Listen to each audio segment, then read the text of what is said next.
Ons het vroeër die week weer met ons Europese korrespondent Gloria Bonafonte gesels om uit te vind wat die jongste nuus uit Europa vanuit 'n plaaslike perspektief behels. Sy het eers gefokus op die terroristeaanval in Stockholm. Last week, there's been an attack in Sweden, in Stockholm, the capital.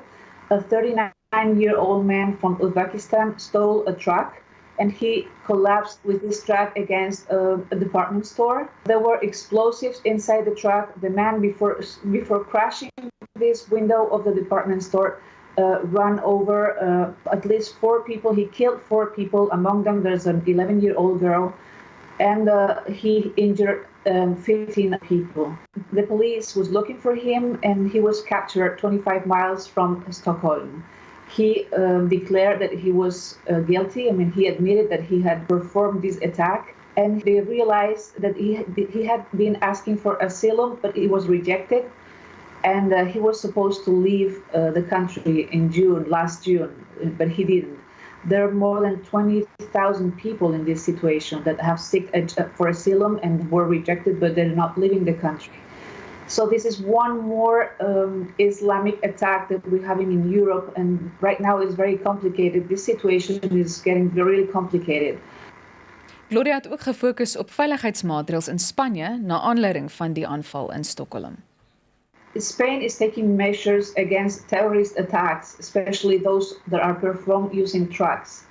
So in Madrid during Easter, it will not be possible to drive a truck inside the city, especially close to crowds or crowded areas.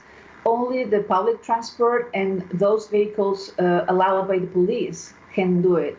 Also in Malaga, in the southern part of Spain, which is very alive in Easter, they're taking these measures. And the reasons are that there are all these attacks using trucks in Europe, like in Nice, France, or in Berlin last Christmas.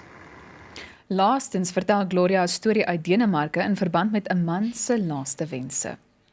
A patient in Denmark who had a ruptured aortic aneurysm had his last will performed because he was in the hospital. In the hospital, it is not allowed to smoke, but his last will was just to smoke a cigarette and drink a glass of white wine. So what the hospital did was take his bed outside to a balcony, and he could smoke a cigarette and drink a glass of white wine with his family. He died only a few hours later. And this is normal in Denmark. This is not the first case. They do their best in the hospital so that people can have a dignified death.